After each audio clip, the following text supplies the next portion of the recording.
وعلى آلك وأصحابك يا حبیب اللہ۔ عزیز دوستو، اللہ تعالیٰ نے قرآن مجید میں ارشاد فرمایا ہے قُلْ لَا أَسْأَلُكُمْ عَلَيْهِ أَجْرًا إِلَّا الْمَوَدَّةَ فِي الْقُرْبَى۔ فرمایا ہے محبوب علیہ السلام آپ اپنے غلاموں سے فرما دیں کہ میں تبلیغ دین پر تم سے کوئی اجر نہیں مانگتا، بس میرے قریبیوں سے محبت کرتے رہیں۔ نبی کریم صلی اللہ تعالیٰ علیہ وسلم کے جو قریبی ہیں، حضور کی جو اولاد پاک ہے، نسل نور ہے،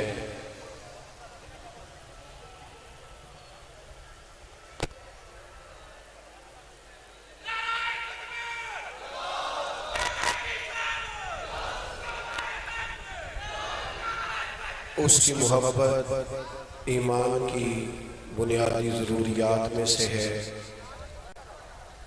نبی پاک صلی اللہ تعالیٰ علیہ وسلم نے خود ارشاد فرمایا ہے، حضور فرماتے ہیں اللہ سے محبت کرو کیونکہ وہ تمہیں رزق عطا کرتا ہے، اور مجھ سے محبت کرو کیونکہ میں اللہ کا رسول ہوں، اور میری اہل بیت سے محبت کرو کیونکہ وہ میری اولاد ہے۔ تو ایک تو یہ کہ صحابہ اور اہل بیت کی عقیدتیں، ان کی محبتیں ہمارے دلوں میں ہر وقت موجود رہنی چاہیے۔ نبی کریم صلی اللہ تعالیٰ علیہ وسلم اخلاق عالیہ کی تکمیل کے لیے دنیا میں تشریف لائے۔ حضور نے تزکیہ نفس اور تصفیہ باطن کا جو اہم فریضہ سر انجام دیا، اور جو اعلیٰ اخلاق اور اعلیٰ کردار والے لوگ نبی پاک علیہ السلام نے تیار کیے، ان کے جو سب سے پہلے کردار ہیں، جو امت کے لیے نمونہ ہے، وہ صحابہ اور اہل بیت ہیں۔ ہوتا یہ ہے کہ جب ہم ان ہستیوں کے بارے میں بحث شروع کر دیتے ہیں جن سے ہم نے فیض لینا ہوتا ہے، تو پھر وہ ہم صحیح طور پر تربیت نہیں لے پاتے۔ لوگ اپنی تقریریں چمکانے کے لیے اور اپنی خطابت کو رنگ دینے کے لیے صحابہ اور اہل بیت کے بارے میں کچھ ایسی باتیں کرتے ہیں جو درست نہیں ہے۔ یہ لوگ تو بڑے قریب لوگ تھے۔ اللہ کا قرآن کہتا ہے اشداء علی الکفار رحماء بینہم، یہ کافروں پر سخت تھے، آپس میں تو بڑے رحم دل لوگ تھے۔ تو صحابہ اور اہل بیت کی عقیدتیں، ان کی محبتیں ہمیشہ دلوں میں موجود ہونی چاہیے۔ پھر یہ کہ نبی کریم علیہ السلام نے ارشاد فرمایا کہ میں دو چیزیں تمہیں دے کے جا رہا ہوں، اگر تم انہیں تھام کے رہو گے تو گمراہی تمہارے پاس نہیں آئے گی۔ ایک اللہ کا قرآن دے کے جا رہا ہوں اور ایک اپنا خاندان دے کے جا رہا ہوں۔ دنیا کے اندر سب سے زیادہ کامیاب اور مضبوط وہ شخص ہوتا ہے جو اپنا گھر مضبوط کرنے میں کامیاب ہوتا ہے۔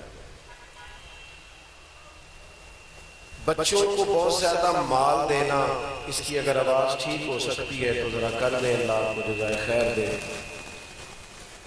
ایکو کم کر کے آواز کھول دیں، میری طرف دیکھیں، وہ میری بھی مانیں گے کہ آپ بات سنیں۔ اللہ آپ کو سلامت رکھے اور محفل میں رہے۔ اور میں نے عرض کیا یہ سیاسی جلسہ نہیں کہ آپ جیسے مرضی بیٹھ جائیں، یہ ادب والی محفل ہے، اس کا احترام سب سے زیادہ ضروری ہے۔ بھائیوں، بہت زیادہ دولت اپنے بچوں کو جو لوگ دیتے ہیں اور انہیں آداب زندگی نہیں سکھاتے، اخلاقیات نہیں سکھاتے، وہ لوگ کمزور رہ جاتے ہیں۔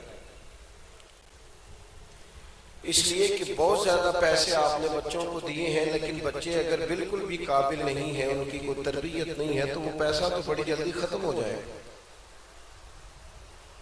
تو وہ تو آنے والے وقت میں بڑی جلدی ناکام ہو جائیں گے۔ اس لیے نبی پاک علیہ السلام نے فرمایا کسی باپ کا اپنی اولاد کے لیے سب سے بہترین تحفہ یہ ہے کہ اسے اچھا ادب سکھائے، وہ اسے اخلاقیات سے، آداب سے، صبر سے، تحمل سے، بردباری سے، حوصلے سے اور معاملہ فہمی سے آگاہ کرے۔ یہ بنیادی ضرورت ہے۔ ہم آج امام حسین رضی اللہ تعالیٰ عنہ کی مقدس یاد میں بیٹھے ہیں، نبی کریم علیہ السلام کے خاندان پاک کا ہم تذکرہ کرنے جا رہے ہیں، تو ہمیں سیکھنا چاہیے نا نبی پاک کے خاندان۔ حضور نے اپنا خاندان کس طرح کا سجا سوار کے ہمیں دیا ہے۔ نبی پاک صلی اللہ تعالیٰ علیہ وسلم نے ارشاد فرمایا کہ اللہ کی بارگاہ میں دعا کی سرکار نے۔ حضور عرض کرتے ہیں اے اللہ میں تیری بارگاہ میں عرض کرتا ہوں ایک وقت روٹی دینا اور ایک وقت کا فاقہ دینا، اور جب تو مجھے روٹی دے تو پھر میں تیرا شکر ادا کروں، اور جس دن فاقہ ہو میں تیری بارگاہ میں التجا کروں۔ یعنی حضور نے اپنے لیے اور اپنے، توجہ کریں جی، آپ محفل میں تشریف رکھیں، اللہ تعالیٰ آپ سب کو برکات دے، مکمل انتظام ہے آپ سب کا، بہت خوبصورت ہے سب کچھ ماشاءاللہ، آپ توجہ کریں بات پر۔ حضور سید عالم صلی اللہ تعالیٰ علیہ وسلم نے اللہ کی بارگاہ سے فاقے کا سوال کیا، مانگا اللہ سے۔ اس طرح میٹھا کھانا سنت ہے نا، فاقہ کرنا بھی سنت ہے۔ اپنی اپنی مرضی کی چیزیں لوگ قابو کر لیتے ہیں اور باقی کو چھوڑ دیتے ہیں۔ نبی کریم علیہ السلام نے سوال کیا اے اللہ ایک وقت فاقہ دے۔ تو اگر کبھی گھر کے اندر ایسی کیفیت پیدا ہو جائے تو اس وقت لوگوں کے دستے نگر ہو جانا، بہت زیادہ الجھ جانا، بہت زیادہ، ہمارے ہاں آپ دیکھیں بچے کیا کرتے ہیں، اگر گھر میں مرضی کا کھانا نہیں پکا تو وہ چیزیں توڑنی شروع کر دیتے ہیں۔ اس کا نتیجہ یہ نکلتا ہے کہ بے صبری، کم حوصلہ یہ تیزی سے بڑھتا جا رہا ہے۔ ان کی طبیعت کے خلاف کوئی کام ہوتا ہے تو وہ الجھ جاتے ہیں، بے چین ہو جاتے ہیں، مضطرب ہو جاتے ہیں۔ حالانکہ نبی پاک علیہ الصلوۃ والسلام نے اپنی اولاد پاک کو صبر سکھایا، قناعت سکھائی۔ آپ حضور کے اہل بیت نبوت کی سیرت پڑھیں، سیدہ فاطمہ رضی اللہ تعالیٰ عنہ کی سیرت پاک پر، سیدہ عائشہ صدیقہ رضی اللہ تعالیٰ عنہ کی سیرت پاک پر آپ جو کتاب بھی پڑھیں گے اس میں یہ بھی ہر صفحے پر لکھا ہوگا کہ مہینہ مہینہ چولہا نہیں جلتا تھا، پر چند صفحے چھوڑ کر یہ بھی لکھا ہوگا جو دروازے پہ آتا تھا اسے جھولی بھر کے عطا کیا کرتے۔ مالا والے سخی نہیں ہوندے تے سخیاں کل مال نہیں ہوندا، ایتھے اوتھے دوویں جہانی سخی کنگال نہیں ہوندا۔ یعنی ایک تو یہ کہ آپ نے فاقے میں گزارا کیا، اور دوسرا یہ کہ اس حالت میں آپ نے سخاوت بھی کرنی ہے، آپ نے دینا ہے۔ کہاں سے سخاوت شروع کریں؟ تو آقا کریم صلی اللہ تعالیٰ علیہ وسلم میرے نبی پاک علیہ السلام ارشاد فرماتے ہیں گوشت پکاؤ تو شوربہ زیادہ کر لیا کرو، تھوڑا اپنے پڑوسیوں کو بھی شامل کر لیا کرو، یعنی یہاں سے سخاوت شروع کر لو۔ 2 کا کھانا 3 لوگ کھا لیں، 3 کا کھانا 4 کھا لیں، یہاں سے سخاوت شروع کر لیں۔ لیکن ہم کہتے ہیں کوئی کروڑوں روپیہ ہی آئے گا تو پھر ہی سخی بنیں گے، کوئی لاکھوں اربوں ہی آئیں گے تو پھر آپ سٹارٹ تو کریں میرے بھائی، آپ 2-4 سے تو شروع کریں۔ تو ایک تو حضور کے خاندان مقدس نے ہمیں سکھایا کہ اگر کبھی ایسا وقت آئے کہ آپ کو فاقہ کرنا ہے، آپ کو اللہ کی رضا پہ راضی رہنا ہے، تو مکمل حوصلے سے، صبر سے اس پر کاربند رہیں۔ اور دوسرا یہ کہ آپ سخاوت کریں، آپ کو اللہ نے جو دیا ہے اس میں سے اللہ کی راہ میں دیں۔ حضور نے فرمایا دوزخ سے بچ جانا چاہے کھجور کے خشک ٹکڑے کر کے صدقہ کر کے بچ جانا۔ پھر تیسری بات جو ہم نے اہل بیت نبوت سے سیکھنی ہے وہ یہ ہے کہ مسلسل جدوجہد، مسلسل کام، مسلسل ڈیوٹی۔ ہمارے ہاں ڈھیر سارے لوگ ایسے ہیں جو سستی کا شکار ہیں، اپنی ذمہ داریاں دوسروں پہ ڈالتے ہیں، کاہلی کا شکار ہے۔ وہ موبائل پکڑا ہے، نوجوان لیٹا ہوا ہے، بڑی جلدی میں ریٹائر ہو گیا ہوں، اب مجھ سے کام نہیں ہوتا، اب میں تھکنے لگ گیا ہوں، بڑی جلدی۔ خدا کے بندے، جو پانی چلتا رہتا ہے، بہتا رہتا ہے، وہ صاف رہتا ہے۔ جب تک گاڑی چلتی رہتی ہے تبھی تک وہ گاڑی کہلاتی ہے۔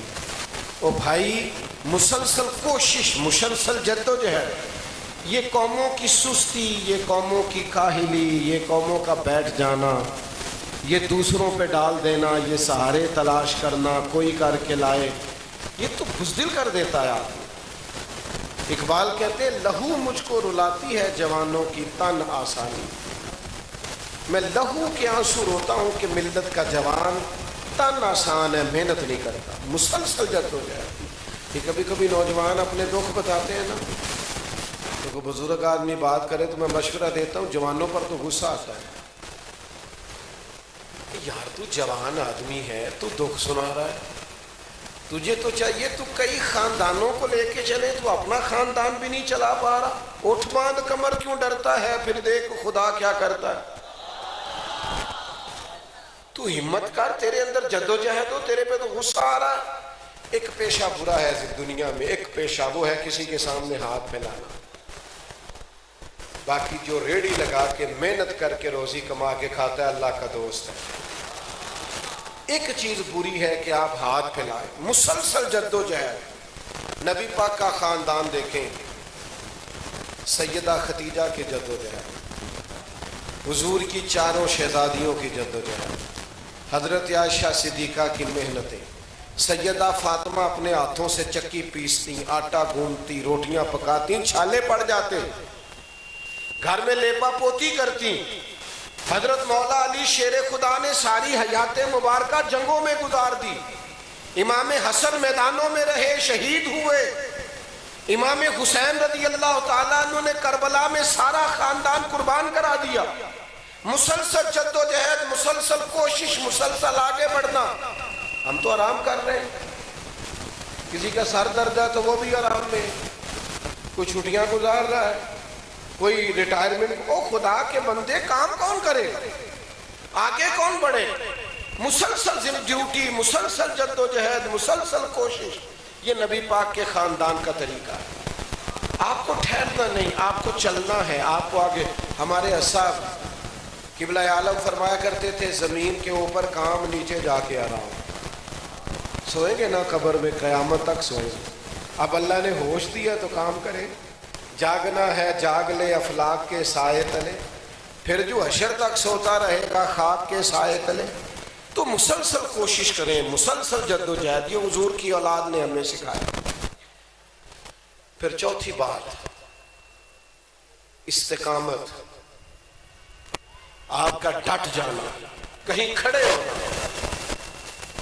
ایک نوجوان مجھے کہنے لگا میں نے بڑے کام شروع کیے ہیں پر کوئی بھی کام مکمل نہیں ہوتا۔ میں کہتا تو باقی سارے رہن دے، ایک ہی کرتے ذرا چاج نہ کر، صحیح کر کے کریں، کوئی ایک کر لے، سارے ہی کرنے ہیں، کوئی بھی صحیح نہیں ہوتا۔ آپ کہیں کھڑے تو ہو، استقامت۔ نبی پاک علیہ السلام نے فرمایا اللہ تعالیٰ کو وہ عمل زیادہ پسند ہے جو تھوڑا ہو پر روز ہو۔ ایک دن جناب میں نے تہجد بھی پڑھنی ہے، روزہ بھی رکھنا ہے، نفل بھی، اگلے دن فرض بھی نہیں پڑھنے، اس کا کیا مطلب ہے؟ دین کی طرف آئے تو سارے ہی آ گئے، اور چھٹی کی تو معاذ اللہ فرض سے بھی گئے۔ آپ کے اندر استقامت ہو، ٹھہراؤ ہو، آپ مسلسل کوئی کام کریں، استقامت اپنی زندگی میں پیدا کریں، کوئی ایک کریں، صحیح کر کے کریں۔ خواجہ نظام الدین صاحب رحمۃ اللہ علیہ کے پاس ایک شخص نے آ کے کہا پیر صاحب جو ہے نا میرے، میں نے اب کہیں اور جانا ہے، تو آپ فرمانے لگے کوئی شرعی قباحت ہے؟ آج کل پیروں میں شرعی قباحتیں جو شریعت کے پابند ہیں ان میں ہوتی نہیں، لیکن وہ بعض مریدوں کی مرضی کے مطابق پورے نہیں نہ اترتے، پھر بھی خرابی ہو جاتی ہے، اپنی اپنی مرضی بھی ہوتی ہے نا۔ تو کہا جناب میں نے کہیں اور جانا ہے، تو خواجہ صاحب فرمانے لگے بندہ شریعت کا پابند ہے؟ کہاں؟ فرمایا تو اخلاص کے ساتھ اسی کی زیر تربیت رہے، اللہ اپنے فضل سے تجھے فیض عطا فرما دے گا۔ کہیں کھڑا تو ہو، کہیں ڈٹ تو صحیح۔ پتھر پہ پانی پڑے متصل تو بے شبہ گھس جائے پتھر کی سیل۔ جتنی چیزیں بندے کو کمزور کر سکتی ہیں وہ ساری کربلا میں موجود ہیں۔ بندہ جب وطن سے دور ہوتا ہے تو بندہ اپنے آپ کو پر اعتماد محسوس نہیں کرتا۔ شالا پردیسی کوئی بھی نہ تھی وے، ککھ جنا تو پارے۔ بیٹا بیٹھ جاؤ۔ جب بندہ پردیس میں ہوتا ہے تو اپنے آپ کو کمزور محسوس کرتا ہے، اپنے گھر میں بندہ اپنے قبیلے میں اپنے علاقے میں طاقتور ہوتا ہے. امام حسین تو کربلا میں تھے, کمزور نہیں ہوئے. مستورات کا ساتھ ہو تو بندہ کمزور ہو جاتا ہے, پر امام حسین کمزور. بچوں کو بھوک لگی ہو تو بندہ کمزور ہو جاتا ہے, پر حسین ابن علی کمزور. دشمن زیادہ تعداد میں ہو اور انسان کے پاس اسلحہ بھی کم ہو, فوجیں بھی کم ہو, تو لوگ حکمتیں اور دلیلیں نہیں دینے لگ جاتے. لیکن امام حسین کمزور. ہم روز کمزور ہوتے ہیں, ہر دوسرے بندے سے پوچھ لیں رو کے دکھا دے گا کیا حالات ہے, بڑا مظلوم. کبھی کبھی تو مجھے لگتا ہے لوگوں کو مظلوم بننے کا شوق آ گیا ہے. میں بھی غریب ہوں, میں بھی مجبور ہوں, میں بھی مظلوم ہوں. او بھائی آپ طاقتور ہیں, کیوں؟ جس کے ساتھ رب ہوتا ہے وہ تو طاقتور ہوتا ہے.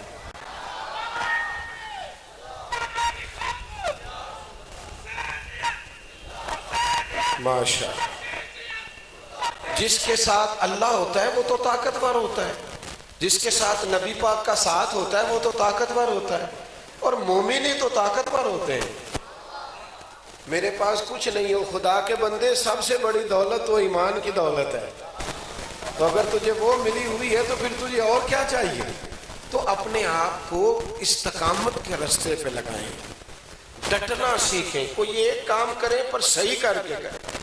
استقامت آپ کو مضبوط کر دے گی, طاقتور کر دے گی. آپ فیل کریں گے, محسوس کریں گے کہ میں کوئی کام کرنے کے قابل ہو گیا ہوں, زندگی کسی کام لگنے لگی ہے. اور پھر پانچویں بات, جب آپ نے حق کے راستے پہ چلنا ہو نا تو صبر کی سواری ساتھ ہونی بڑی ضروری ہوتی ہے. وَتَوَاصَوْا بِالْحَقِّ وَتَوَاصَوْا بِالصَّبْرِ. جب تم حق کی نصیحت کرو تو صبر کی تلقین بھی کرو. صبر نہیں مسلمانوں میں, ٹھہراؤ نہیں. آپ کسی کو روک کے دیکھیں کسی چیز سے, خلاف طبیعت بات کر کے دیکھیں, سمجھا کے دیکھیں. میں ایسے لوگوں کو جانتا ہوں معاذ اللہ جو اپنے ماں باپ کی بات کو بھی برداشت نہیں کرتے. تو آپ ماں باپ کی بات کو برداشت نہیں کر رہے تو پھر آپ کریں گے کیا زندگی میں؟ اگر آپ کے اندر صبر نہیں تو کچھ بھی نہیں. صبر بہت بڑی سواری ہے جو انسان کا سفر آسان کرتی ہے. قرآن مجید میں علماء نے لکھا ہے 100 کے قریب آیات ہیں جو صبر کا درس دیتی ہیں. 500 کے قریب احادیث و آثار ہیں جن میں صبر کی نصیحت کی گئی. صبر ہی نہیں قوم میں, فوراً نتیجہ چاہیے, فوراً. 6 مہینے نمازیں نہیں پڑھی, لوگ کہتے ہیں فوراً ولی اللہ بن جاؤ. ابھی جناب چند دن نہیں ہوئے میدان عمل میں نکلے تو کہتے ہیں انقلاب کیوں نہیں آ رہا. او خدا کے بندے, تو محنت کر اور پھر نتیجہ اپنے اللہ پہ چھوڑ دے. قرآن مجید کی سورہ یاسین, اللہ تعالیٰ نے ایک قوم کے اندر 2 نبی بھیجے علیہ السلام. قوم نے بات نہیں مانی, اللہ نے تیسرے نبی کو بھیجا. جب لوگوں نے ان کی بات بھی نہیں نہ مانی تو وہ انبیاء ہیں نا, وہ کسی بے صبری کا مظاہرہ نہیں کرتے, وہ شکوے نہیں کرتے کہ اتنی محنت کرتے ہیں قوم مانتی نہیں, اتنی جدوجہد کرتے ہیں, ان لوگوں نے صحیح نہیں ہونا جی, یہ قوم ٹھیک نہیں ہو سکتی. وہ یہ نہیں کہتے, بلکہ وہ کہتے ہیں وَمَا عَلَيْنَا إِلَّا الْبَلَاغُ الْمُبِينُ. وہ کہتے ہیں لوگوں ہمارے ذمے تو کھول کر بیان کرنا ہے, کھول کھول کر ہم نے تمہیں دین بتا دیا ہے, واضح کر کے تم تک دین پہنچا دیا. ہماری جو ڈیوٹی تھی وہ ڈیوٹی ہم نے پوری کی. جتنے انبیاء علیہم السلام دنیا میں آئے ہیں سارے کامیاب گئے, سارے نبی کامیاب گئے. لیکن کسی کا کلمہ چند لوگوں نے پڑھا ہے, کسی کا چند 100 نے پڑھا ہے, نبی کامیاب گئے. کیوں؟ اس لیے کہ جو ڈیوٹی اللہ نے لگائی تھی وہ ڈیوٹی انہوں نے پوری کی ہے. ہم نے اپنی ڈیوٹیاں پوری کرنی ہے, ہم نے نتیجے اپنی مرضی کے مانگنے, نتیجہ تو اللہ پہ چھوڑنا ہے. یہ صابرین کا مقام ہے کہ وہ نتیجہ. امام حسین کربلا میں شہید ہو گئے اور اتنی بڑی شہادت امام علی مقام نے پیش کی ہے کہ اس کی مثال تاریخ انسانیت میں دوسری ملتی، لیکن کیا اگلی صبح یزید کا تختہ الٹ گیا تھا؟ پرسوں انقلاب آ گیا تھا، یزید تو 4.5 سال پھر بھی حکومت کر گیا۔ امام حسین نے محنت کر دی، قربانی دے دی، پر وہ 4 سال پھر بھی حکمران، اللہ کرے آپ زیادہ توجہ کریں میری بات کا، وہ پھر بھی 4.5 سال حکمران رہا، لیکن امام حسین نے اسے اس طرح گھیر کے مارا ہے کہ اب جو قیامت تک کا دور ہے وہ حسین ابن علی کا دور ہے۔ اب دور امام حسین کا ہے، نہ یزید کا وہ ستم رہا، نہ زیاد کی وہ جفا رہی، جو رہا تو نام حسین، جسے زندہ رکھتی ہے کربلا۔ میرے عزیز تھوڑا حوصلہ، حضرت مولا علی شیر خدا کرم اللہ تعالی وجہہ الکریم ارشاد فرمایا کرتے، جو انسانی وجود میں سر کا مقام ہے نا، آنکھیں بھی سر میں، کان بھی سر میں، زبان بھی، جو انسانی وجود میں سر کا مقام ہے وہی دین میں صبر کا مقام ہے۔ اگر آپ صبر کریں گے، آپ ٹھہریں گے تو سارا کچھ آپ کا ہے، لیکن اگر آپ صابر نہیں ہیں، جلد بازی بڑی ہے، لوگوں کو اوہو بڑی جلدی، اجلت، اچھا ان کاموں میں جلدی ہے جن کاموں میں جلدی کرنے سے منع کیا گیا، جن میں کہا گیا نا جلدی کرو، ان میں جلدی کرتے نہیں۔ نماز کا ٹائم ہو جائے تو نماز پڑھنے میں جلدی کرو، اس میں لوگ کرتے، کہتے ہیں جی بڑا ٹائم ہے۔ کہا گیا ہے کہ قرض دینا ہو کسی کا اور پیسے مل جائیں تو پھر ادا کرنے میں جلدی کرو، لیکن نہیں کرتے، کہتے ہیں جن نے بہت ہی سوڑ پائی پہلا انہوں دینے ہیں، بھئی جلدی کرو، دے دو، مل گئے تو۔ اور فرمایا بیٹی بیٹے کا مناسب رشتہ مل جائے تو شادی کرنے میں جلدی کرو، لیکن وہاں لوگ انتظار کرتے رہتے ہیں پہلے پیسے آ جائیں، مہنگی شادی کریں۔ چوتھے نمبر پہ فرمایا کسی کا انتقال ہو جائے تو دفن کرنے میں جلدی کرو، لیکن وہاں بھی لوگ رشتہ داروں کا انتظار کرتے رہتے ہیں۔ میرے عزیز، جہاں جلدی کرنے کا حکم ہے وہاں ہم جلدی کرتے نہیں، باقی ہر جگہ جلدی مچائی ہوئی ہے۔ تو صبر کریں اپنی زندگی میں، مزاج صبر کا پیدا کریں، ٹھہراؤ۔ آپ بردبار ہوں گے نا، بردبار، وہ ہمارے بزرگ تھے، ایک دفعہ مجھ سے کہنے لگے کہ شور بھی بڑا کرتا ہوں، ڈانٹ ٹپڑ بھی بڑی کرتا ہوں، پر بات کوئی نہیں سنتا گھر میں۔ تو میں نے ان سے کہا میں چھوٹا آدمی ہوں، ایک چھوٹا سا مشورہ نہ دوں؟ کہنے لگے آپ دے۔ میں نے کہا آج آپ نے گھر جانا ہے، ڈانٹ ٹپڑ نہیں کرنی، شور بھی کوئی نہیں کرنا، روٹی بھی کوئی نہیں مانگنی، چاہے آج آپ نے السلام علیکم کے علاوہ گھر میں بات کوئی نہیں کرنی۔ پھر کیا ہوگا؟ میں نے کہا یہ تو ہونے کے بعد ہی پتہ چلے گا۔ وہ کہتے ہیں میں گھر گیا، السلام علیکم لے کے میں اپنے کمرے میں چلا گیا، سب سے پہلے جس بہو پہ مجھے زیادہ شکوہ تھا وہی آئی، کہنے لگی ابا جی طبیعت ٹھیک ہے، کوئی کعوہ شعوہ بنا دوں؟ کہتے میں چپ کر کے لیٹ گیا۔ تھوڑی دیر کے بعد گھر والی اہلیہ بھی آ گئی، بیٹیاں بھی آ گئیں، بچے بھی جمع ہو گئے، ابا جی صحت ٹھیک ہے، کھانا کیا ہے، دوائی لا دے؟ تو کہتے ہیں میں نے کہا عجیب نسخہ دیا ہے مجھے، پہلے میں آوازیں دیتا تھا تو سنتا کوئی نہیں تھا، جتن جتن تے ہر کوئی کھیڑے، کدے ہارن بھی کھیڑ فقیرہ، اور جتن دا مل کوڈی پہندہ ہی ہارن دا مل ہیرا۔ کبھی بندہ چپ بھی تو کرے نا، صبر بھی تو کرے نا، صبر کا بڑا مقام ہے، اتنا مقام ہے کہ ان اللہ مع الصابرین، اللہ صبر کرنے والوں کے ساتھ ہے۔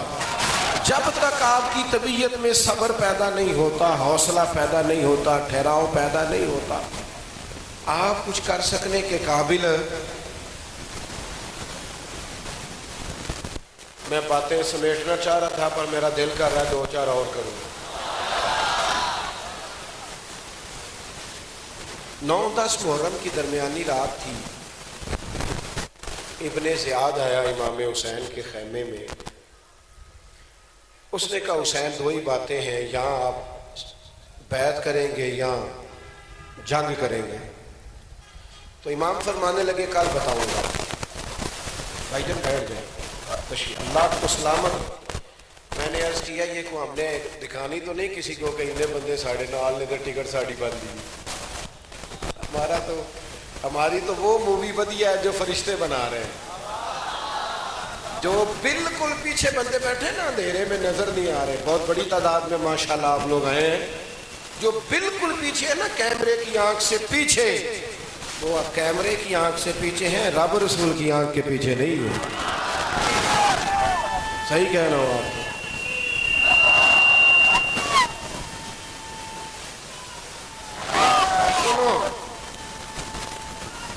سنو, آپ سب کا مہمان خصوصی میں ہوں, اور میرا مہمان خصوصی وہ ہے جو اس محفل میں سب سے آخر میں بیٹھا ہے.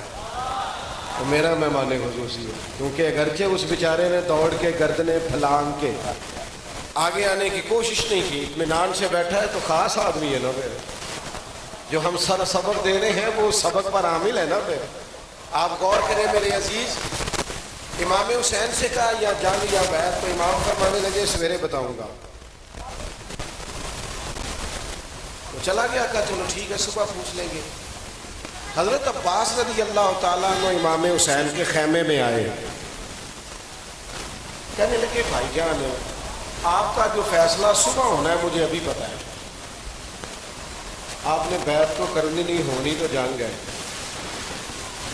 پھر آپ نے یہ کیوں کہا کل بتاؤں گا, پھر بات ختم تھی, جنگ ہی جنگ ہے. تو امام حسین فرمانے لگے عباس آپ کا کیا خیال ہے, میں نے سوچنے کے لیے ٹائم لیا. نہیں, پھر کس لیے لیا ہے؟ تو امام حسین کی بات آپ نے بھولنی نہیں, اور مجھے اللہ کی بارگاہ سے امید ہے آپ میں سے ڈھیر سارے لوگ اس بات پر آج عمل کر کے سوئیں گے. امام حسین فرمانے لگے عباس میرے بھائی, تجھے پتہ ہے نا مجھے سجدوں سے بڑا پیار ہے, سجدوں سے بڑا. مجھے سوز دے, مجھے ساز دے, مجھے نیم شب کا نیاز دے, دم سجدہ میں خود کو ہی توڑ دوں, مجھے ایسا ذوق نماز دے. عباس آپ کو پتہ ہے مجھے سجدوں سے بڑا پیار ہے. حضور پتہ ہے. فرمانے لگے پھر میرا دل کرتا ہے ایک رات رہ گئی ہے, میں ذرا حج کے سجدے نہ کر دوں. حج کے سجدے, دو چیزوں سے امام حسین کو بڑا ہی پیار تھا, ایک سجدے سے بڑا پیار تھا, ایک قرآن پاک سے بڑا پیار. خوب سجدہ جو بندہ کرتا ہے, خوب سجدہ, نفلی سجدے میں ذرا خوب اللہ کے حضور حاضر ہوتا ہے, رج کے دعائیں مانگتا ہے, التجائیں کرتا ہے. اپنے مصلح, آج کل ہمارا سارا کچھ ہی آباد ہے, اسٹیٹس کی چھٹی کوئی نہیں, فوٹو کی چھٹی کوئی نہیں. آباد تو مصلح نہیں آباد.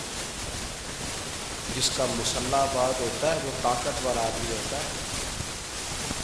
لوگ تعلق رکھتے ہیں نا, رابطے رکھتے ہیں نا, میسج بھیجتے ہیں نا, میرا رابطہ ہے, کام پڑھ سکتا ہے, ضرورت پڑھ سکتے ہیں. یہ جو بندے مصلوں پہ رہتے ہیں ان کا رب سے تعلق مضبوط ہوتا ہے. ہمارا تعلق تھوڑا کمزور ہو گیا ہے. جب تک ہمارا رب سے تعلق مضبوط تھا امت بھی مضبوط تھی. ہم کچھ کمزور ہو گئے. ہمیں امام علی مقام سے سیکھنا ہے سجدے, ہمیں سیکھنا ہے امام حسین سے قرآن پاک کی تلاوت کرنا. میرے دوستو, اگر اپنے بچوں کو صبر سکھانے میں کامیاب ہو گئے, تحمل سکھانے میں کامیاب ہو گئے, محنت کا جذبہ سکھانے میں کامیاب ہو گئے, استقامت سکھانے میں کامیاب ہو گئے, صحابہ اور اہل بیت کا پیار سکھانے میں کامیاب ہو گئے, تو پھر تو ہم نے کربلا سے بڑا سیکھا ہے. لیکن اگر صرف ہم نے کربلا کی دیگیں ہی پکانی ہیں, اور اگر محفلیں سجانی ہیں, اور کچھ لوگوں کے سیزن ہی لگنے ہیں, کسی کا محرم میں سیزن لگ گیا تو کسی کا ربیع الاول میں لگ گیا, تو پھر تو میرے بھائی یہ چیزیں کہیں اور کی اور رہ جائے گی. خدا کا واسطہ اب واپس آ جاؤ, دین کو اس کی روح کے ساتھ سمجھو. میں کبھی کبھی بڑی تکلیف میں آ جاتا ہوں جب میں یہ والا رنگ دیکھتا ہوں.